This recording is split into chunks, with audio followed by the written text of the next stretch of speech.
Welcome back to My Hero Academia Anime Review, episode number 63. This will be the 89th episode of the series. Yeah, we're finally on to season 5. Yes, for some reason they decided to wait 2 weeks after this episode initially aired in Japan to release the dub for this one. So yeah, in case you're curious, so this is one of 3 anime basically I just watch only the dub for. Where I just basically watch when the dub comes out for it. The other two being Yoshimi Princess Half Demon and Fire Force. The Fire Force has since ended. They've already finished season 2. Yoshimi Princess Half Demon, that will be coming today. Though with that one, they have to finish that one before episode 11 for the whole season. Though within like a month, basically, My Hero will be the only one basically to watching dub for, reviewing on a regular basis. Now, yes, I do in fact do the review for One Piece. Now, Season 5. Now, when the season was initially announced, I think that a lot of people weren't surprised. They just were really happy the fact that Season 5, and not completely unexpected due to the fact that the series is humongously popular. Excuse me. So it makes perfect sense for Season 5. Now, this season, basically, with this episode, starts off, it has a very similar premise to that of the opening episode of the previous season, being almost an anime original. But here's the thing: the last 2 minutes of this episode is pulled directly from the manga itself. Yes, there's actually a little bit of manga adaptation in this episode. Yep. Pretty much this one, it adapts the last, I think it's the last 3 pages of chapter 190. Yep. And it adapts 2 pages from chapter 191. Yep, and we have a brand new song called Number 1 and Footprints. Footprints, great stuff this one. Yeah, the ending song, basically the image you see here, is simply put the characters going to going a lot of shopping, basically like regular everyday clothes. It's a great sequence. As for the opening title sequence, it is actually really good. Now for the story itself. Now, one thing nice with this episode is that all the dub cast returned. Everybody. Including one I did not expect to return this early, especially since he's not actually in this arc. I'll get to him. Thing starts off with Class 1. You see basically the outside of the school, and here's a rarity. You actually see the Class 1A door. Yes, I kind of forgot what this thing looked like because this door has been very rarely seen in the anime. I don't think it's been seen since season 1 of the show. But it's great to see. It has sort of a Lego-ish style door, basically with how the 1 and the A basically are like red lettering. And we go inside and we get the chance to see all these familiar characters, and great to hear all their English voices again. I mean, for me anyways, I haven't heard, I still have not had a chance to watch the OVA they released, which is dubbed, the one released for season 4. I'll probably watch that either tomorrow per se, or Monday at the latest, because Monday I got no anime right now. Monday and Tuesday I'm basically free. There's like no new anime coming out those 2 days. But in the case of tomorrow, I will review once in my next video, Yoshimi Princess Half Demon, exactly what anime is coming tomorrow I'm going to be watching. Excuse me. Now, everybody pretty much like talk what happened last episode and we of course have a bit of a recap of Endeavor being a Nemu. As what happened next, that's actually not seen to the end of the episode because the beginning portion of this episode, like the first minute, that's pulled directly from page 13 of 190. Though the ending itself is taken directly from the last 2 pages of the chapter, plus a couple pages from chapter 191, basically pages 90. Now, get to that. So everybody's talking about it, and of course Deku talks to Shudo about how his father's doing. He's doing fine. He's recovering in the hospital. And then of course Arisa comes and tells everybody to sit down in class, and of course he's like, "Wow, everybody's already seen it already. Interesting." And it seems as though he's about to start his lecture, whatever lecture he's going to do, and then all of a sudden we get a drill. Yes, a drill. Where, like, all the class is ordered to basically put on their costumes. Now, the whole point of this training sequence, from an anime perspective, is to basically give a recap of all the characters of Class 1A and all their quirks and their code names, which is great. We see the scout team, which is made up of Earjack, Tentacle, he's the guy with multiple arms, and the guy with the anti-voice quirk. I don't remember the guy's name. But these three are the scout ones, and of course everybody else gets a chance to do what they want to do. And then, of course, everybody shows off their quirks, which is quite nice. They notice that basically there's an explosion happening. Of course, there's a hypothetical villain attack. So,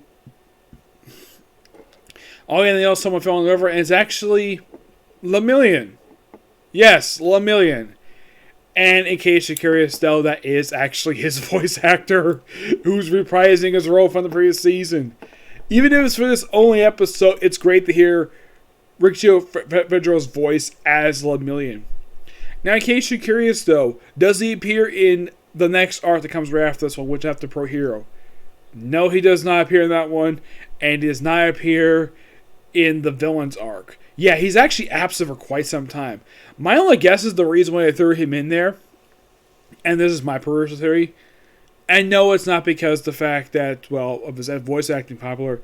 I think because the big three were introduced toward the end of Season 2, and they play a big part in Season 3, so why not have one last appearance of them before they disappear for quite a while, just to remind people these three actually exist, because these three were absent from the manga for quite some time.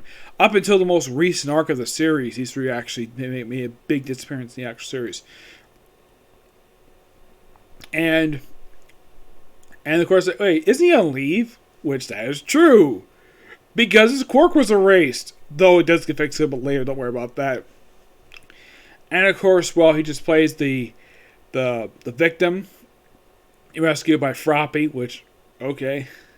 Which she seems quite, I think it's more meant to be annoyed than Froppy. I would think Froppy would be annoyed, be constant to save him. But no. So, it turns out the villains this thing are actually Sun Eater and Neja. Yes. Which I'm like, really? Why did it have to be two of the big three? I don't know. Whose idea was this drill? Technically, they say it was Lemillion's idea, just to basically get these people get a little strength training.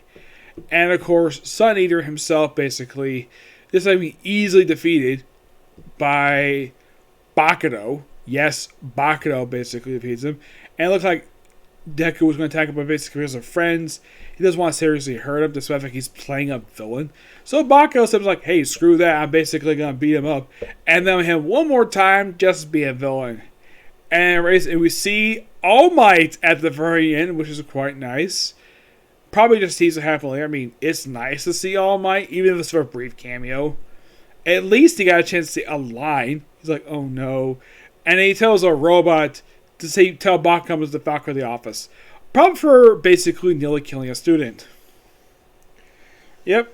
And then we cut back to Endeavor and Hawks, where they just basically, of course, Hawks, I think it's near points out, though, about when raising his arm. He says it's a similar pose to what, well, it's not exactly the same pose that All Might know for doing. He used a different hand. I think he said that All Might uses his right hand, and Endeavor uses his left hand, which, okay, I can kind of buy that.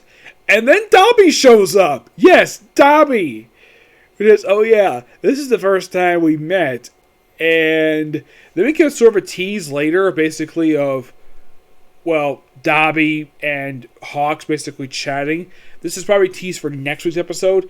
And from looks as though that the preview that you see at the end of the episode, it's a tease for the two arcs that, from what I've heard, are confirmed for season 5. The joint training arc, which is going to happen 2 episodes after this one, and the villains arc. Yep.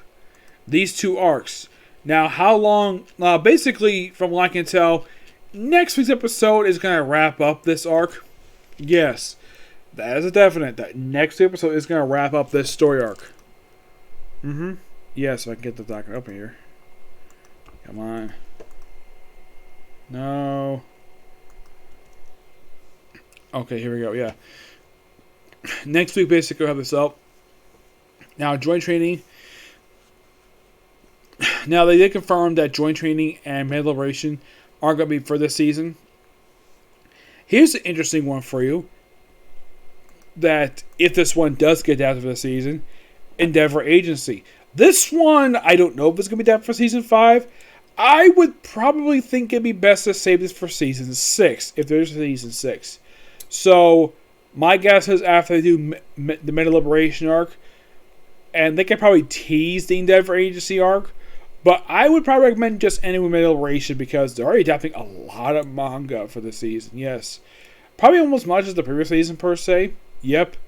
I mean, the previous season, season 4, that went through 79 chapters. Yes.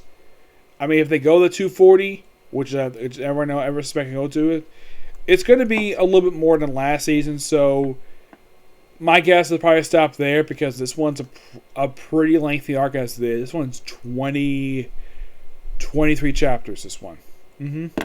This one might take out pretty much the rest of the season, and they might start adapting Endeavor Agency when the season ends. It's possible. That's what I think, though, when it comes to Endeavor Agency. I know that the second film takes place after this arc and before the most recent arc that just wrapped up. And yes, when that third film comes out, I do know about the third film. What I think of it is interesting. So when the heck this takes place, I don't know. At least in the case of the first two movies, we have a pretty good idea when it took place. They actually confirmed it. In the case of this film, apparently Quarks are going haywire. And apparently this villain who was original from the movie, where apparently Deku has become world's most wanted criminal because this Quark went haywire. I'm like, okay, that's interesting. I did not mind that's an experiencing premise. How they're going to do the film is going to be quite interesting when it comes out. And also, this is kind of weird when they announced the third movie because the second movie was announced to say it was going to be the last one they're going to do, and all of a sudden they did the third movie. My guess is money. Yes, because the second movie did so well at the box office, both in Japan and here. It probably did a little better here than in Japan. So that's probably the reason why we got a third movie. I'm not all that surprised given how humongously popular this franchise is. So there's that. So yeah, that's it for this particular review. Now, yes, there will be another episode for this coming tomorrow. Yes, discussing newest chapter of manga. But the next video I'm going to do is review the newest chapter of Blue Exorcist. Yep. And then Yoshimi Princess, and that'll be it for today. Because I looked up online, there's no new episode of Case Closed, 9 next week, and no new chapter of the manga for Case Closed. So, basically, it's who the finish of Yoshimi Princess Half Demon. That's going to be it for today. Yep, so until you see you on my next video, which will be Blue Exorcist. Bye.